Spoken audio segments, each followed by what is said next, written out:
Notre planète est-elle vraiment unique? Aujourd'hui, pour en parler, je suis avec Étienne Vernaz. Bonjour Étienne. Bonjour.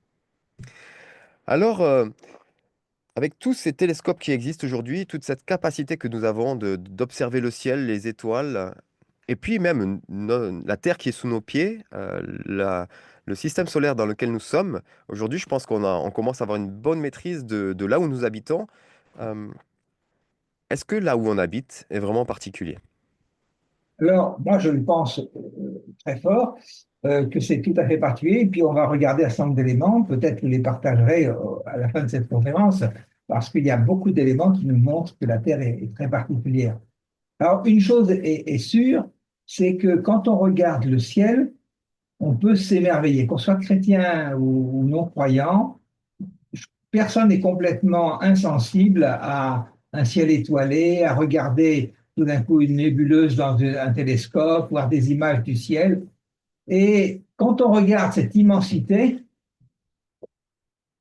la Terre apparaît déjà au premier coup d'œil comme particulière. Quand tu parles avec un cosmonaute, ceux qui ont été à Soyouz, dans d'autres stations spatiales, ils te disent, ce qui nous fascine, c'est de regarder la Terre. En fait, si Hmm. tu regardes la Lune, Mars, ça va 5 minutes, mais c'est assez vite monotone. Mais la Terre, déjà, elle sort du lot parce qu'elle est bleue. Pourquoi elle est bleue? Parce qu'elle a de l'eau libre. Alors, de l'eau dans le cosmos, il y en a, mais en général, c'est soit de la vapeur, soit c'est de la glace, comme les anneaux de Saturne, et de l'eau libre, il n'y en a quasiment pas. Et la Terre en a plein, ce qui donne cette belle couleur. Mais pas seulement, c'est vivant. Tu vois de la neige, tu vois des montagnes, tu vois de la vie. La nuit, ça s'allume. Tu peux voir les villes qui se distinguent là où il y a beaucoup de population, là où il y en a moins. Et finalement, tous les astronomes nous disent, mais on est fascinés de regarder la Terre. Elle est vraiment quelque chose qui par rapport aux autres planètes, complètement différent. Alors, si tu regardes, par exemple, la surface de la Lune, bon, ça va 5 minutes, mais c'est assez vite monotone. Tandis que la Terre, il y a tellement de vie. Alors, la Terre, si on en croit les cosmologies qu'on nous apprend à l'école, il y aurait eu un Big Bang, une espèce d'explosion aléatoire d'énergie, et à partir de ça, il y aurait une sorte d'évolution cosmique qui aurait créé tout le monde à partir de cette explosion initiale, et la Terre serait juste une petite poussière au milieu de nulle part, dans un océan de galaxies qui eux-mêmes sont que des points par rapport à l'immensité de l'univers. Et effectivement, cette immensité, on la constate tous. On a pas mal étudié aujourd'hui le système solaire. Tu dis, on en connaît beaucoup. C'est vrai que par rapport à une époque, on connaît un petit peu plus. Mais même si déjà des temps anciens, moi, je suis très étonné par les capacités astronomiques des Grecs ou des gens, même il y a longtemps, qui avaient compris beaucoup de choses. Mais en fait, c'est qu'une toute petite partie par rapport à l'immensité du cosmos. En fait, on connaît un petit peu le système solaire, mais on connaît à peine mieux notre galaxie, qui est la Voie lactée. Cette Voie lactée qu'on aime regarder en été parce que notre galaxie, elle est assez plate et elle donne cette forme un peu de soucoupe volante, mais dont on a beaucoup de mal à imaginer l'immensité, elle contient 140 milliards d'étoiles comme notre Soleil, donc elle est tout à fait immense. Les distances, rien que dans une galaxie, ça s'exprime en années-lumière et c'est absolument gigantesque. Donc, notre galaxie est gigantesque, mais il y en a plein d'autres et on peut s'émerveiller de les regarder. C'est un système qui est vivant. Les étoiles, ça bouge, le soleil, ça vit. Ce n'est pas quelque chose de statique, quelque chose qui se déplace, qui est en mouvement. Des étoiles apparaissent, d'autres explosent, disparaissent. Et c'est tout un monde passionnant. Alors, ce monde passionnant, on pourrait penser qu'il y a des endroits où tout d'un coup on met un télescope, on le met dans l'espace pour ne pas avoir l'atmosphère qui nous freine, et on va regarder là le petit rond vert. Ah là, cette fois-ci, il n'y a plus rien. Là, on est dans le noir absolu. Mais en fait, si on laisse le télescope assez longtemps, au bout d'un certain temps, on se rend compte qu'il n'y a pas de noir absolu, qu'il y a encore toutes sortes de lumières, et que ces lumières, quand on regarde bien, ce qu'il y avait dans le petit rond vert, c'était encore 10 000 autres galaxies. Pas 10 000 autres étoiles, mais 10 000 autres galaxies. Et alors, on est un peu sous là. Cette immensité nous dépasse. On est dans des choses qui nous dépassent. Alors, face à ça, il y a plusieurs manières d'appréhender les choses. Il y a un livre de Hubert Reef qui a beaucoup vulgarisé sur la cosmologie, qui s'appelle Poussière d'étoiles. Et Mm. au début de son livre, moi, l'introduction, j'applaudis à deux mains de tout ce qu'il dit. Ce livre voudrait être une ode à l'univers. J'ai tenté de rendre hommage à sa splendeur, son intelligibilité, d'exprimer à la fois sa créativité, son inventivité, sa beauté et sa richesse. J'ai voulu donner à contempler, à comprendre. Et là, il emploie que des mots qui, moi qui crois en un Dieu créateur, me vont très bien. Hommage à la splendeur, l'intelligibilité, la créativité, l'inventivité. Ce n'est pas une beauté neutre, c'est une beauté qui est... Donc, j'applaudis à deux mains. Mais à la fin du bouquin, il se conforme à ses collègues pour ne pas avoir d'ennui, et il dit, mais nous n'habitons pas le centre du monde, mais une toute petite planète minuscule qui tourne autour d'une étoile banale, comme il y en a des milliards et des milliards d'autres dans notre galaxie, au milieu de milliards et des milliards d'autres galaxies. Nous ne sommes finalement tous que de la poussière d'étoiles. Mm. Et après cet émerveillement du début, il essaye de raisonner en termes de finalement, dans cette immensité, nous sommes rien, nous sommes poussière au milieu de la poussière, et finalement, tout est sans but et sans sens, qui est ce qu'on voudrait nous apprendre à l'école.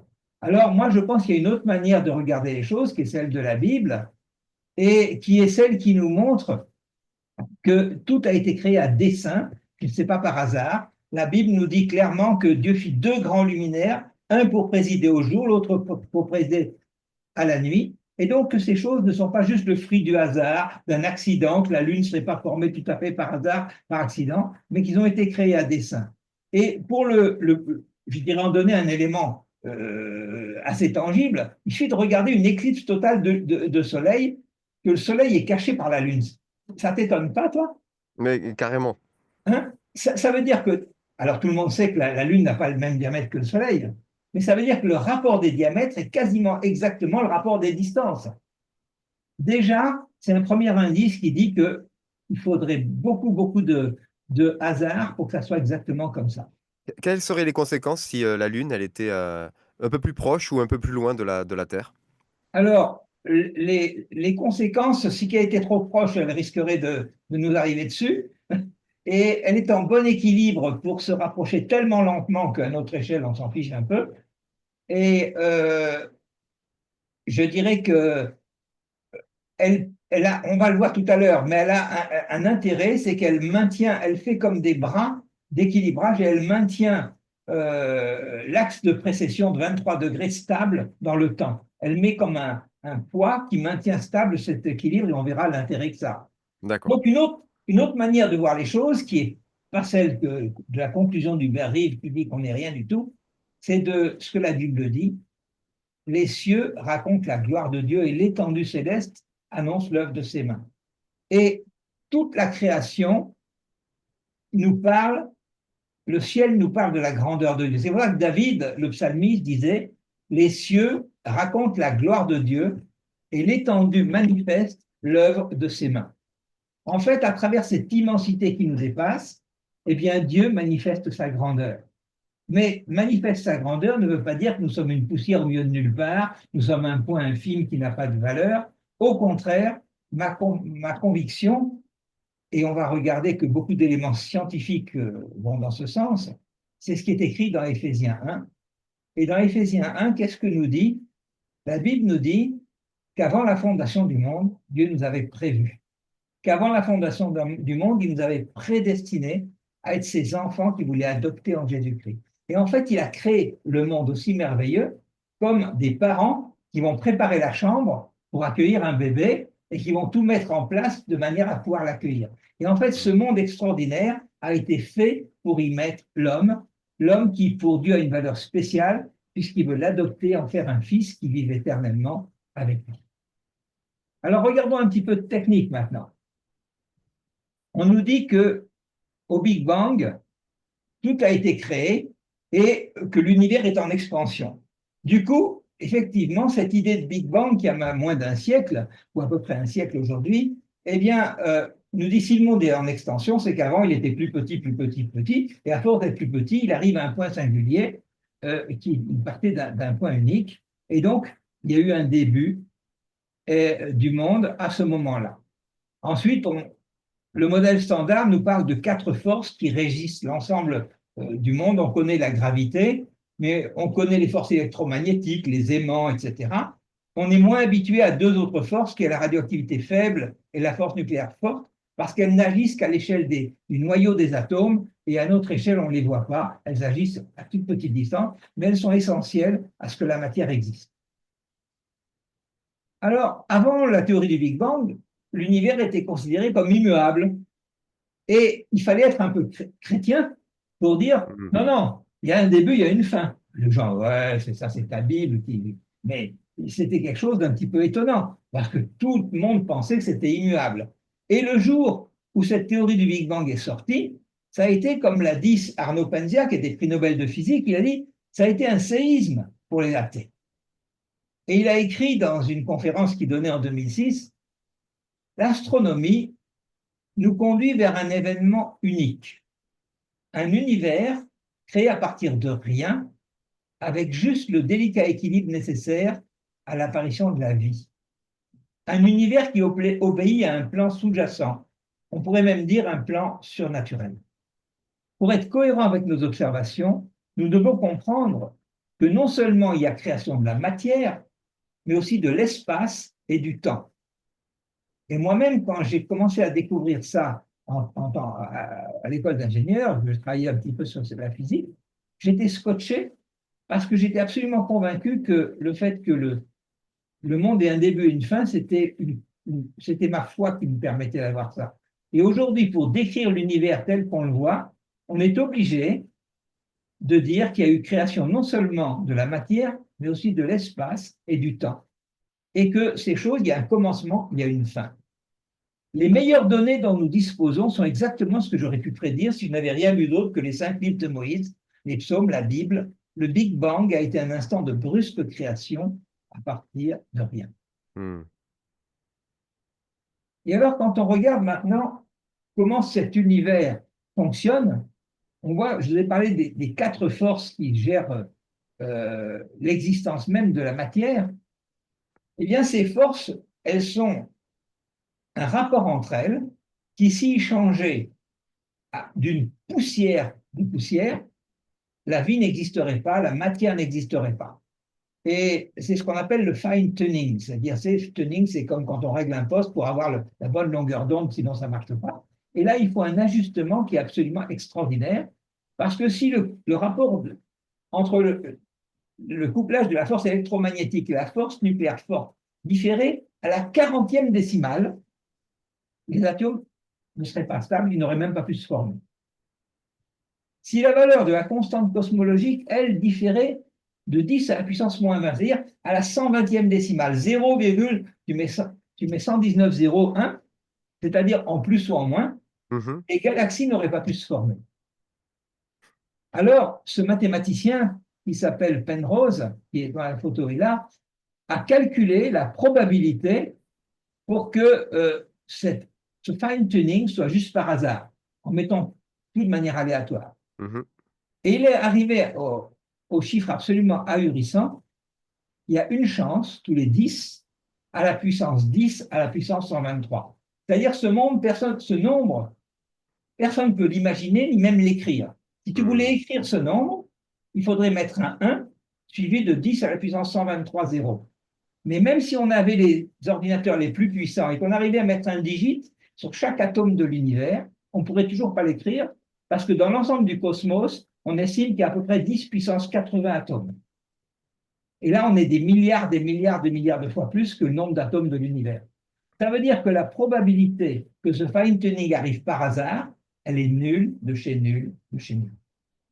C'est ce genre d'événement et d'éléments qui me fait comprendre pourquoi il y a une proportion plus importante de scientifiques dans les mathématiques et la physique qui acceptent l'existence de Dieu, contrairement à ceux de la biologie qui, comme ils peuvent manipuler les données, ils peuvent manipuler les éléments, ils peuvent avoir un impact sur les éléments, ils ont l'impression d'être tout-puissants, contrairement aux scientifiques qui utilisent beaucoup plus les maths et la physique, qui se rendent compte qu'il y a une perfection qui est au-dessus d'eux.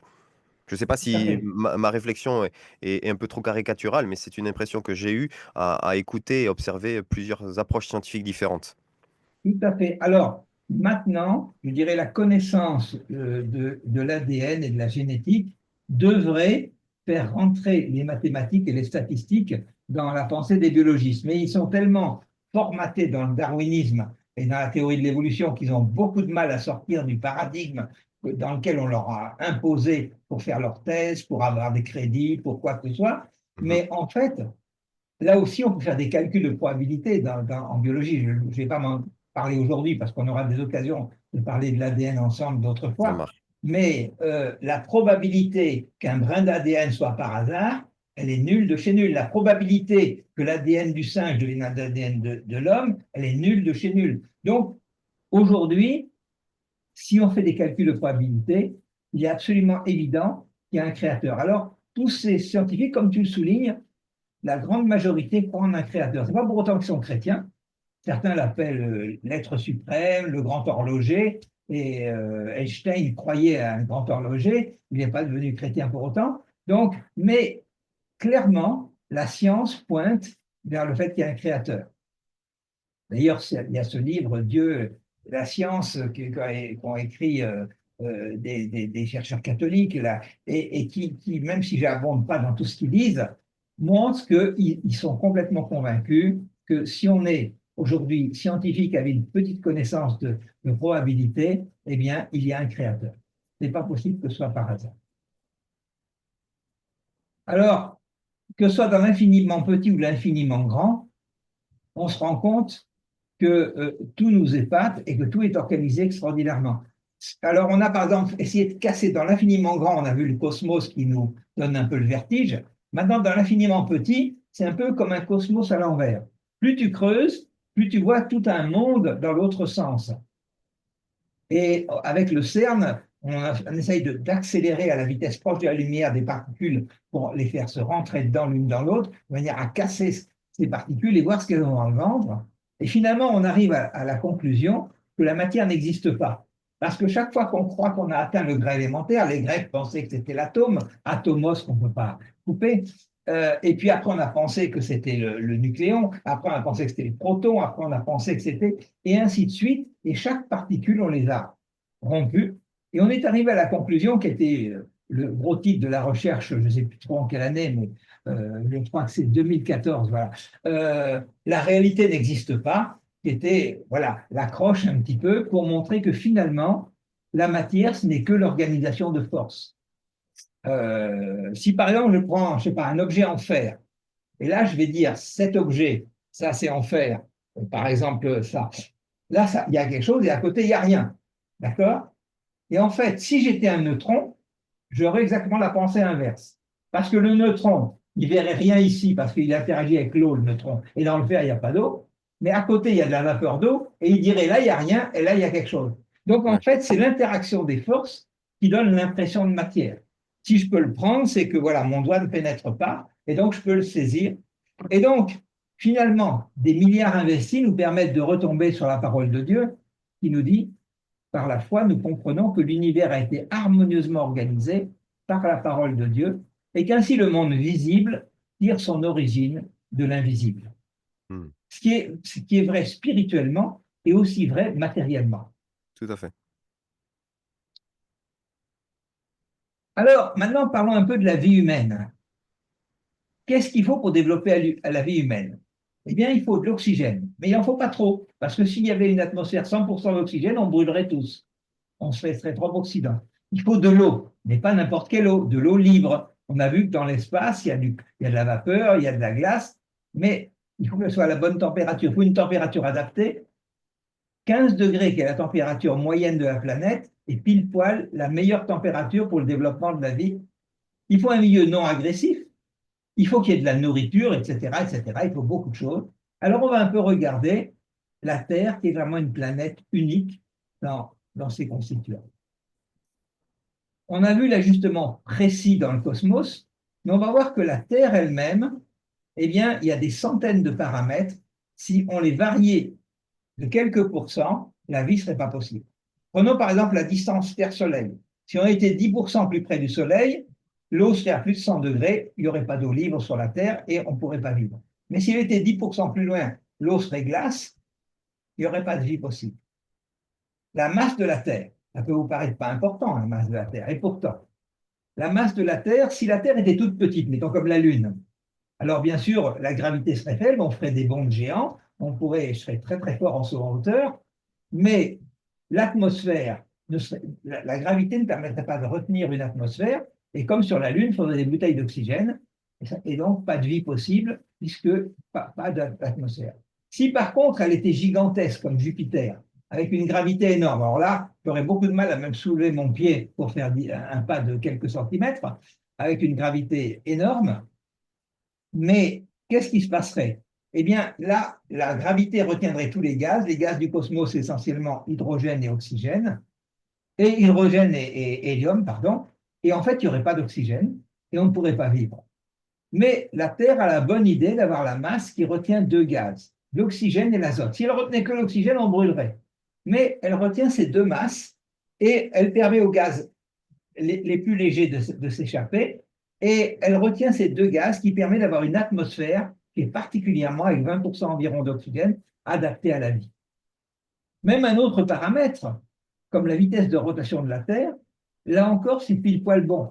Si la Terre tournait très très doucement, eh bien, on monterait à des températures gigantesques sur la face du Soleil et on ferait très très froid de l'autre côté. C'est ce qui se passe sur certaines planètes. Et si on tournait à toute allure, on aurait des cycles jour-nuit. Alors la température serait homogène, mais par contre, pour les cycles de sommeil, etc., ça ne serait pas adapté. Et là, on est sur une planète qui tourne avec une fréquence qui permet des cycles jour-nuit, qui sont bons, permet à la végétation de se reposer comme à nous-mêmes d'ailleurs, d'avoir des nuits et des jours sans aller de moins 400 à plus 400 degrés, comme ça pourrait être sur certaines planètes. Ce qui est génial dans ce que tu nous dis là, c'est que c'est des choses qu'on vit tous les jours, mais juste on ne prend pas le temps de se poser pour s'en rendre compte. Et Ouais, juste le fait de se poser la question de mais au fait, c'est comment ça marche et de voir à quel point c'est magnifique, on ne peut que s'émerveiller devant cette création et tout à donc fait. devant ce créateur. Tout à fait. En fait, tu vois, par exemple, si tu habitais sur Mercure, tu oscillerais entre moins 170 et plus 400. C'est clair que la vie, elle n'irait pas loin, hein. Non? Voilà. Alors, mais il y en a tellement d'autres. Par exemple, la position du Soleil dans la Voie lactée. Eh bien, on va regarder. Le Soleil, il est au bout de cette ligne-là. Il est juste ici, le petit point qui est là. Ça, c'est tout le système solaire, hein, ce petit point. La taille d'un pixel, c'est tout le système solaire. Mais s'il était en plein cœur, on serait mangé par le trou noir, on disparaîtrait. Si on était en extérieur là, il y a des supernovas, il y aurait un niveau de rayonnement tel qu'on ne pourrait pas vivre, mais on est à un endroit qui est stable et dans lequel il n'y a pas trop de rayonnement, pas trop le rayonnement qu'il y a, les rayonnements cosmiques qui nous traversent, sont à un niveau tout à fait compatible et même positif pour la vie biologique. Si tu as des questions là-dessus, on pourra en reparler. Bah, ça, c'est quelque chose de formidable. Moi qui ai travaillé au CEA, souvent les gens voudraient qu'il y ait zéro rayonnement. Mais un peu de rayonnement est bénéfique à la vie. Mais c'est comme tout, il faut un dosage. On a besoin d'oligo-éléments, mais tout oligo-élément à certaines doses devient un poison. C'est pareil Mhm. pour le rayonnement. Et là, on est à un niveau de rayonnement qui est assez bas, qui permet à la vie de se développer. Mais il n'y a pas que ça. La présence de la Lune, j'en ai dit deux mots tout à l'heure, stabilise l'inclinaison de la Terre et donc les saisons. Dans certaines planètes, cet axe de précession, il change, ce qui fait que les saisons ne sont pas stables. Donc tu pourrais avoir pendant quelques centaines d'années un désert au niveau de l'Europe, et puis quelques centaines d'années après, ça serait glacé pendant des périodes, et grâce à cette Lune qui stabilise, les saisons reviennent régulières, année après année, régulièrement, avec une grande stabilité qui, pour le développement de la vie humaine, est parfaitement adaptée. Et une des planètes relativement proches de la Terre, c'est Jupiter. Et elle est 318 fois plus massive que la Terre. Et grâce à ça, la plupart des astéroïdes qui devraient frapper la Terre et qui devraient faire que la vie disparaisse, parce que le nombre d'astéroïdes qu'il y a dans l'espace fait que quand tu regardes Mars ou d'autres, tu vois des cratères partout, et des cratères qui ne sont pas petits, hein, qui font des dimensions de plusieurs kilomètres carrés, donc qui auraient supprimé de la surface de la Terre la plupart de nos villes. Mais en fait, 99,9% des astéroïdes qui vont frapper la Terre sont déviés par la gravité de Jupiter et vont s'écraser sur Jupiter. Alors, on peut penser que c'est par hasard, mais depuis que je parle, des hasards, il y en a quand même beaucoup. Le hasard Effectivement. de l'agencement des forces les unes avec les autres, le hasard du diamètre de la Lune, le hasard de la vitesse de la rotation de la Terre, le hasard de Jupiter qui est juste à côté de nous pour dévier tous les astéroïdes, en tout cas 99,9% qui n'atteignent pas la Terre. Et puis cette masse qui permet à une atmosphère qui non seulement limite le rayonnement cosmique, mais participe à l'effet de serre. On a beaucoup diabolisé l'effet de serre, mais l'effet de serre, c'est d'abord un effet positif de la vapeur d'eau. S'il n'y avait pas d'effet de serre, la température moyenne de la Terre ne serait pas 15 degrés, mais moins 17 à moins 18 degrés, il n'y aurait pas de vie sur Terre, on serait qu'avec de l'eau glacée. Et grâce à cet effet de serre, eh bien, la vie est possible. On pourrait comme ça continuer. Il y a des gens qui en ont listé des grandes Moi, je listes. vois On juste, va sur ton aller très diaporama, très loin. tu notes qu'il y a la proportion des océans et des continents qui a un impact. Ça aussi, c'est pas par hasard? Eh ben, si tu veux, si tu mettais, par exemple, là, on est deux tiers, un tiers. Si tu Mhm. mettais que les continents ne soient qu'un quart et trois quarts d'océan, eh Oui, bien, les continents seraient totalement en permanence en inondation. Et la vie ne serait pas possible. Tu vois bien ce qui se passe lorsqu'il y a des inondations. Et si on était moitié-moitié, par exemple, les continents seraient en permanence en sécheresse. d'accord. Donc, on se rend compte que même ça est adapté parfaitement pour qu'on ait des cycles humide, sec. Alors bien sûr, des fois il y a des années plus sèches où on souffre de la sécheresse, des fois des années plus humides où on souffre de trop de pluie, mais globalement, c'est réparti de manière absolument magnifique et c'est parfaitement adapté à la vie humaine. D'accord. Mais comme tu l'as montré tout à l'heure, il y a quelques diapos, il y a des milliards et des milliards d'étoiles. Il doit bien y en avoir d'autres qui ont à peu près ces caractéristiques. Alors c'est ce que les gens pensaient et ils me disaient il y a 30 ans, 20 ans, mais M. Vernaz, avec toutes on ne connaît pas en système solaire, mais vous verrez, quand on aura découvert les exoplanètes, on trouvera plein de terres. Et effectivement, on a commencé à avoir des appareils qui nous ont permis de voir des exoplanètes et des planètes hors du système solaire. Et on a commencé à les regarder, les premières en 1995, et depuis, on en découvre à peu près des milliers depuis ont été découvertes. Et ces milliers d'exoplanètes, les gens ont dit, ça y est, on va trouver une autre Terre avec des petits hommes bleus, des martiens, ce qu'on appelait, etc., ou des petits hommes verts.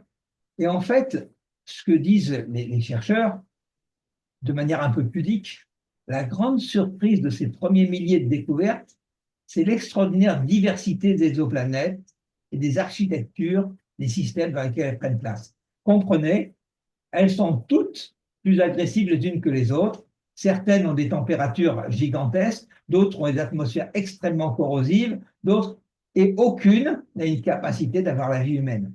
Et ça n'a fait que conforter une fois de plus ce que la Bible dit. La Bible dit dans le psaume 115, les cieux sont les cieux de l'Éternel, mais il a donné la terre aux humains. Moi, je croyais qu'il n'y aurait pas de vie dans les exoplanètes à cause de ce que je crois à la Bible. Mais Hmm. aujourd'hui, les athées sont obligés de reconnaître que dans tout ce qu'on a découvert, il n'y a strictement rien d'habitable, même dans ce qu'on avait appelé de potentiellement habitable, c'est-à-dire qui est en gros à une distance de leur étoile qui est compatible à ce qu'il y ait de l'eau libre. Mais malgré ça, il y a des atmosphères absolument ahurissantes ou pas d'atmosphère du tout, c'est des températures gigantesques ou des températures très froides et strictement aucune vie humaine possible dans les exoplanètes et on continue à en découvrir. Elles sont toutes plus extraordinaires les unes que les autres, extraordinaires dans le sens qu'on ne trouve pas la vie du tout. Alors, il y a un physicien qui s'appelle Hugh Ross qui a calculé dans un livre qui date maintenant un petit peu, qui s'appelle Dieu et le cosmos, qui avait identifié juste, il en avait pris, je crois que 53 paramètres. Il avait pris, il y en a d'autres. Et il avait calculé la probabilité que ça soit par hasard, qu'il y ait une autre planète qui ait exactement les mêmes conditions pour que ça soit habitable. Et il avait obtenu un calcul de probabilité de une chance tous les 10 à la puissance 53. Alors 10 à la puissance 53, pour ceux qui ne sont pas scientifiques, c'est des milliards de milliards de milliards de milliards, c'est-à-dire un 1 et 53 zéros derrière. Et on estime aujourd'hui que dans l'univers, il y a 10 à la puissance 22 planètes. Ça veut dire que la probabilité qu'il y en ait une comme la Terre, elle est juste nulle de chez nulle. il faudrait multiplier le nombre actuel de planètes par 10 000 milliards de milliards de milliards pour avoir juste une chance d'en trouver une comme la nôtre. Ce calcul de probabilité montre une fois de plus combien la planète Terre est unique. Et c'est en accord avec ce que la Bible dit dans Ouais, je dis rien parce qu'en fait, ces chiffres sont assommants. C'est assommant c'est vertigineux tout ce que tu nous partages ce soir. Et en fait, un peu de science éloigne de Dieu, comme avait dit Pasteur, beaucoup y ramènent. Et dès que tu creuses un peu les choses, au début, tu as l'impression que tu as tout compris, tu es très fort, tu n'as pas besoin de Dieu. Mais très vite, ton humilité revient parce que très vite, tu te rends compte que ce que tu connais pas est infiniment plus grand que ce que tu connais. Mais ce que tu connais, ce que tu découvres, ne fait que conforter la parole de Dieu. Hmm, Ce que tu découvres est pleinement en accord avec ce qu'avait écrit Isaïe plusieurs milliers d'années avant Jésus-Christ. Il écrivait, voici ce que le Seigneur déclare. Lui qui a créé le ciel, lui le Dieu qui a fait la terre, qui l'a façonnée et consolidée. Il ne l'a pas créée vide, mais il l'a faite pour être habitée. hmm. Et le mot habité ne veut pas dire qu'il y a une bactérie. Le mot habité veut dire habité par des humains. C'est tout Ouais. à fait clair dans le texte biblique. Mais le problème, c'est que la théorie de l'évolution nous a tellement conditionnés que si demain on trouvait une bactérie sur Mars, on dirait ouais, ça y est, on a trouvé la vie sur Mars. Ce qui n'a rien à voir avec être habité. Même si on trouvait une bactérie sur Mars, honnêtement, ça ne me ferait ni chaud ni froid, parce qu'il n'y a aucune chance que même dans 100 milliards d'années, cette bactérie devienne un humain. Absolument aucune. Donc, il y a une grande différence. Mais la théorie de l'évolution nous a dit que, voilà, la vie d'une bactérie, la vie d'une souris ou la vie d'un humain, c'est que la même chose à quelques étapes de milliards d'années près Hmm. dans l'évolution. Et ça, c'est une énorme chose fausse qui est enseignée, martelée depuis maintenant presque plus de 100 ans, en tout cas, de l'école primaire jusqu'à l'université, et qui va complètement fausser la pensée humaine. Et pourtant, moi, je reviens toujours au bon sens.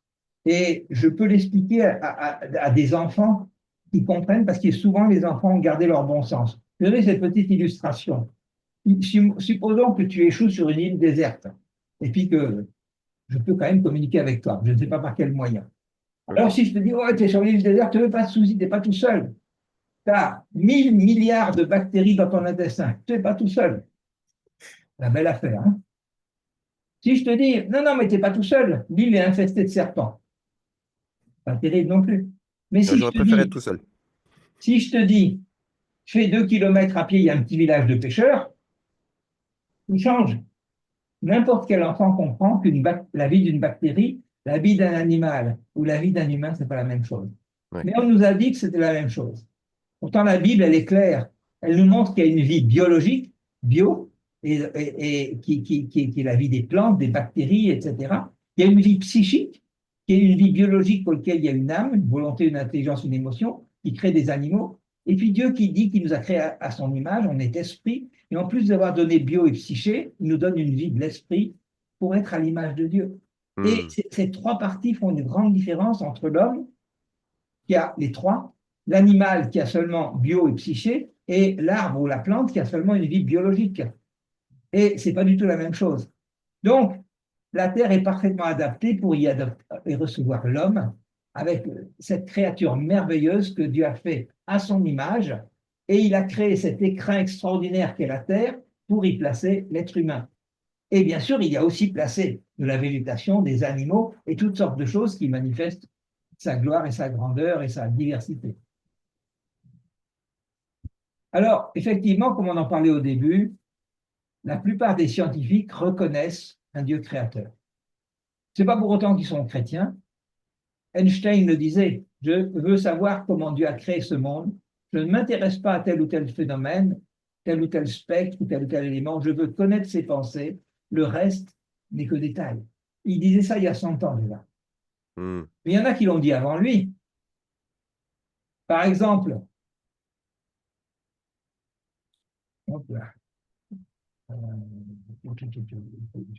ici, voilà.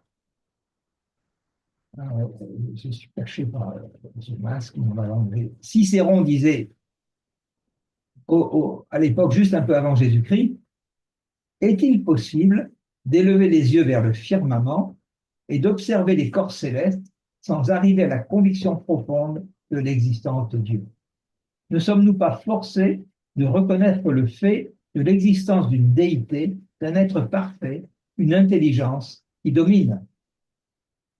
Beaucoup plus proche de nous, Beethoven disait, ce n'est pas la confrontation hasardeuse des atomes qui a créé le monde. Quand on considère l'ordre et la beauté dans le système de l'univers, on comprend que Dieu doit exister. Et Charles Darwin, qui était l'ennemi de Dieu, était quand même obligé de reconnaître, quand je regarde la voûte céleste étoilée, je suis envahi par la pensée qu'il y a quand même un Dieu créateur. Hmm, hmm. C'est, c'est, c'est- Ça me fait exactement penser, tu sais, au verset d'Apocalypse 3 qui parle de l'église de la Odyssée, celle qui est tiède. Oui, Et ce que j'aime beaucoup, c'est, tu sais, chaque fois que Dieu se présente à l'une des sept églises, les facettes qu'il présente de lui sont la solution au problème de cette église. oui. Et l'église qui est tiède, il se présente comme étant le commencement de la création de Dieu.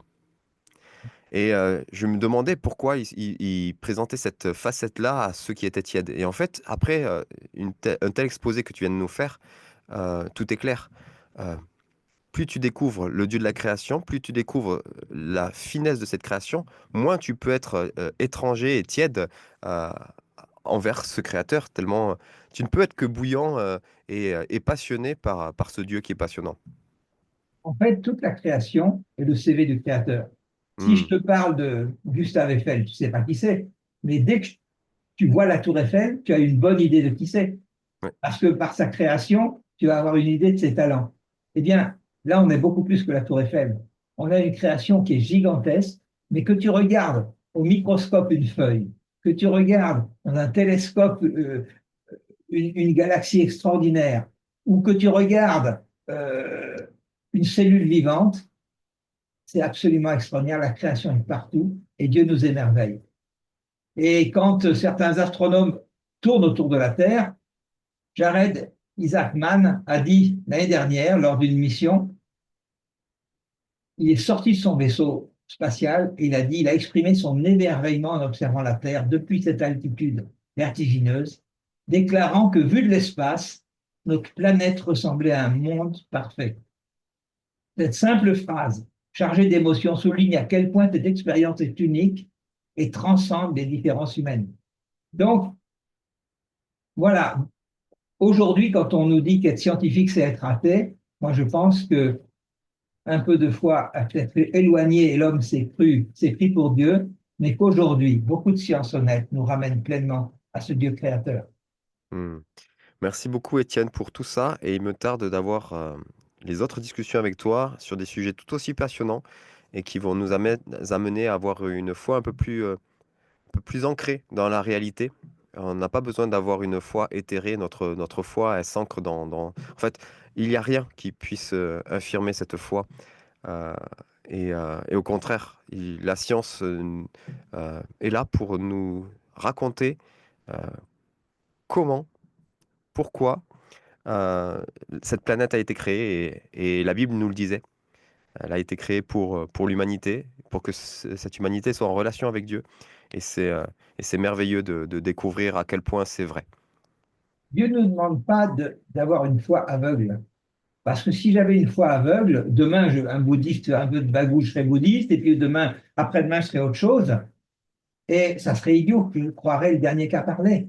Hmm. Mais non, je crois que Dieu nous donne tous les éléments pour que si on veut être honnête, il se révèle. Il a dit, vous me chercherez, vous me trouverez, si vous me cherchez de tout votre cœur. C'est ça, cette honnêteté. Merci beaucoup, Étienne, Passe et une bonne journée, et à David. très bientôt. À bientôt.